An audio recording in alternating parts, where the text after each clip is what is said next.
Hello.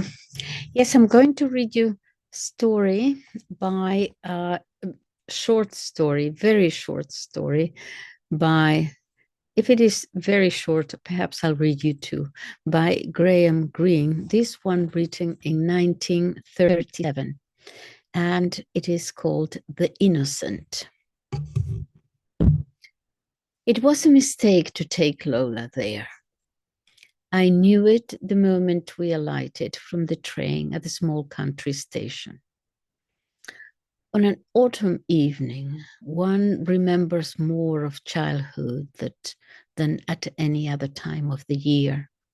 And her bright veneered face, the small bag which hardly pretended to contain our things for the night, simply didn't go with the old graying warehouses across the small canal, the few lights up the hill, the posters of an ancient film. But she had said, let's go into the country. And Bishop's Hendron was, of course, the first name which came into my head. Nobody would know me there now, and it hadn't occurred to me that it would be I who remembered. Even the old porter touched the chord. I said, there will be a four-wheeler at the entrance. And there was, though at first I didn't notice it, seeing the two taxis and thinking, the old place is coming on. It was very dark, and the thin autumn mist, the smell of wet leaves and canal water were deeply familiar. Lola said, but why do you choose this place? It's grim. It was no use explaining to her why it wasn't grim to me. That sand heap by the canal had always been there. When I was 3, I remember thinking was what other people meant by the seaside. I took the bag. I've said it was light. It was simply a forged passport of respectability, and said we'd walk. We came up over the little humpback bridge and past the almhouses. When I was 5, I saw a middle-aged man run into one of them to commit suicide. He carried a knife, and all the neighbors pursued him up the stairs. Lola said, I never thought the country was like this. They were ugly almhouses, little grey stone boxes, but I knew them as I knew nothing else.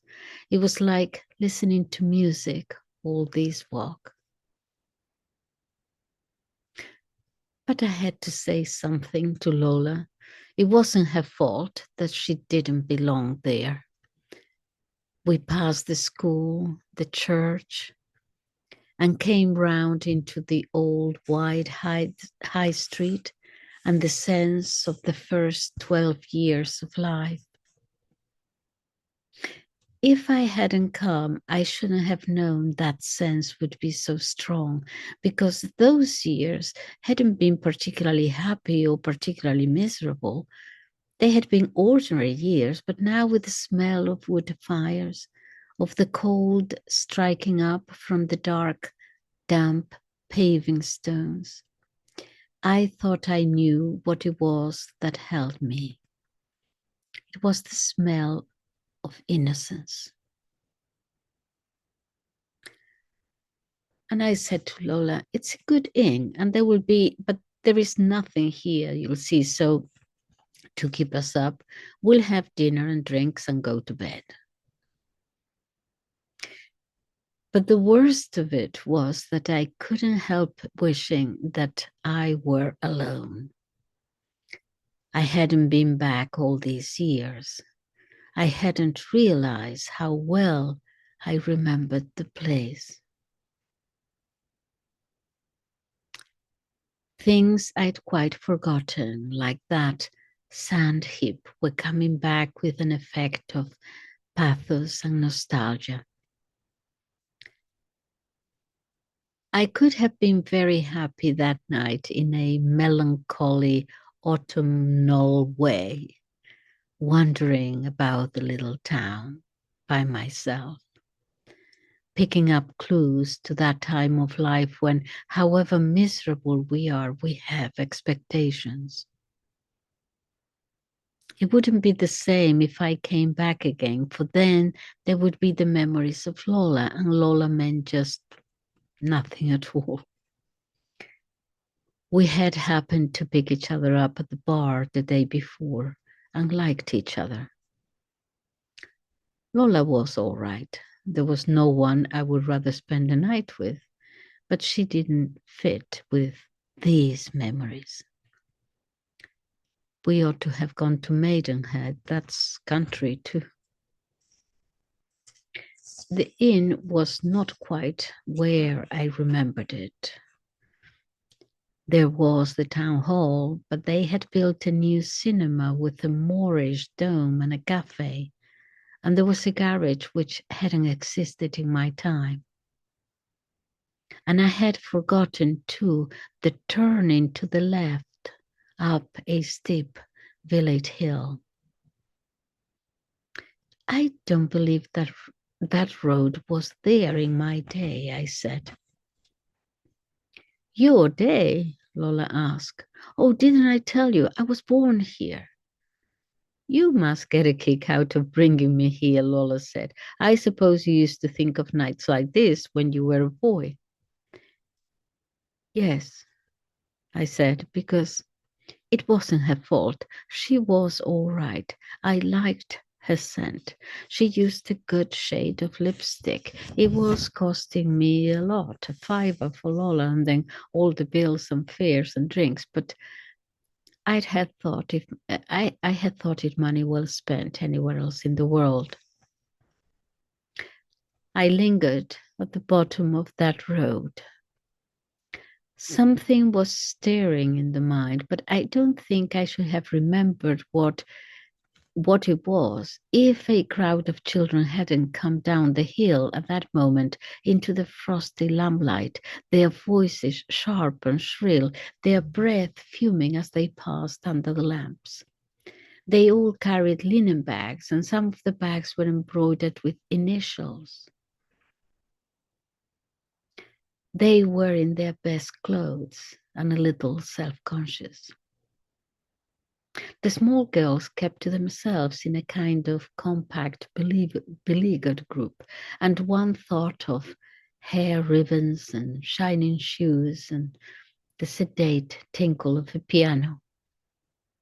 It all came back to me.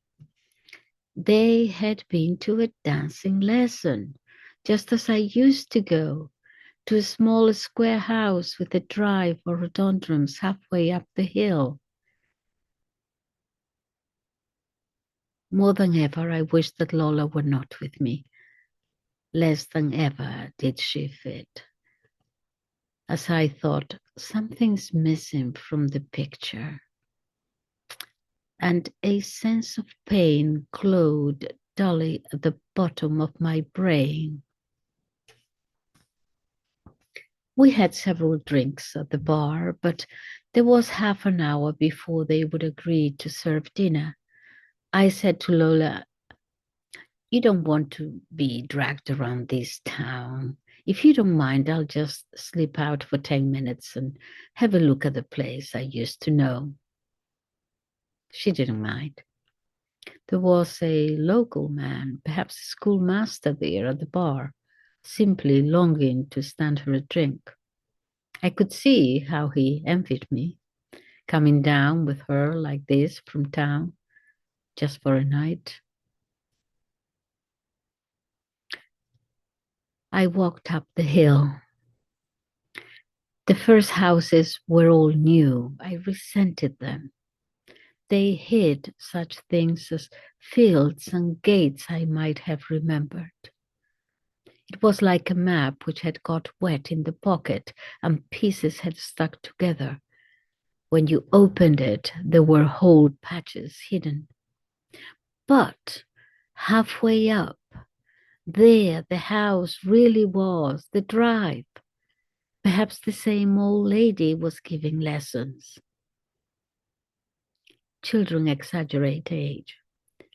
She may not in those days have been more than 35. I could hear the piano. She was following the same routine. Children under 8, 6 to 7 p.m. Children 8 to 13, 7 to 8. I opened the gate and went in a little way. I was trying to remember. I don't know what brought it back. I think it was simply the autumn, the cold, the wet frosting leaves rather than the piano, which had played different tunes in those days. I remembered the small girl as well as one remembers anyone without a photograph to refer to. She was a year older than I was. She must have been just on the point of 8. I loved her with an intensity I had never felt since, I believe, for anyone. At least I have never made the mistake of laughing at children's love. It has a terrible inevitability of separation because there can be no satisfaction.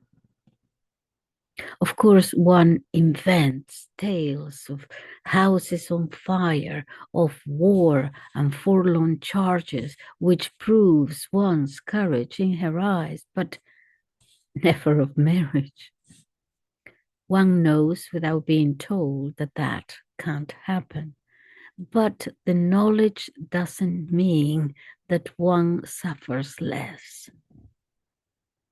I remembered all the games of blind man's buff at birthday parties when I vainly hoped to catch her so that I might have the excuse to touch and hold her. But I never caught her. She always kept out of my way. But once a week for 2 winters, I had my chance. I danced with her. That made it worse. It was cutting off our only contact when she told me during one of the last lessons of the winter that next year she would join the older class. She liked me too, I knew it, but we had no way of expressing it. I used to go to her birthday parties and she would come to mine, but we never ever ran home together after the dancing class. It would have seemed odd. I don't think it occurred to us. I had to join my own boisterous teasing male companions, and she, the besieged, the hustled, the shrilly indignant sex on the way down the hill. I shivered there in the midst and turned my coat collar up. The piano was playing a dance from an old C.B. Cochrane review. It seemed a long journey to have taken to find only Lola at the end of it.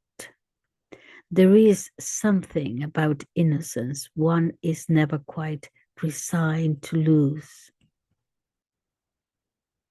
Now, when I am unhappy about a girl, I can simply go and buy another one. Then the best I could think of was to write some passionate message and slip it into a hole. It was extraordinary how I began to remember everything. A hole in the woodwork of the gate. I had once told her about the hole, and sooner or later I was sure she would put in her fingers and find the message. I wondered what the message could have been.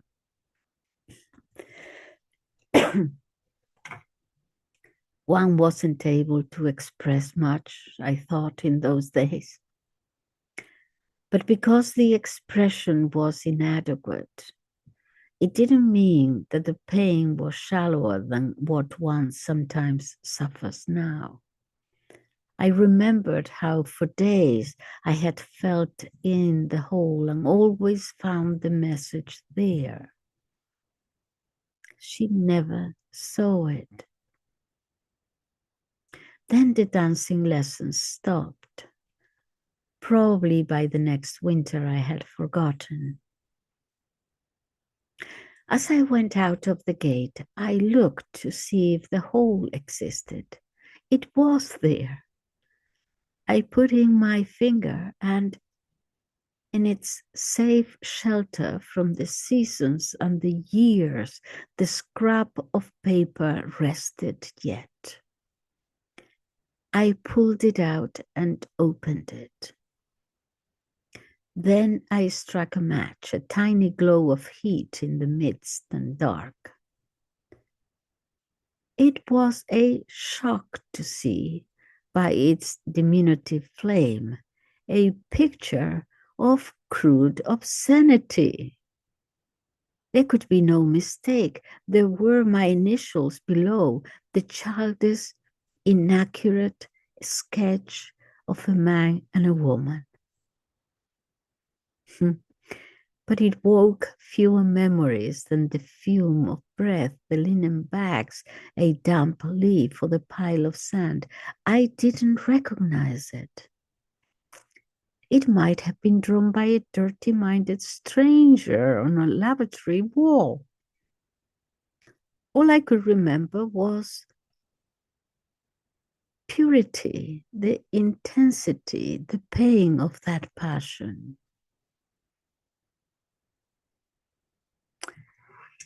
I felt at first as if I had been betrayed. After all, I told myself, Lola's not so much out of place here. But later, that night, when Lola turned away from me and fell asleep, I began to realize the deep innocence of that drawing. I had believed I was drawing something with a meaning and beautiful. At that time, it was only now, after 30 years of life, that the picture seemed obscene.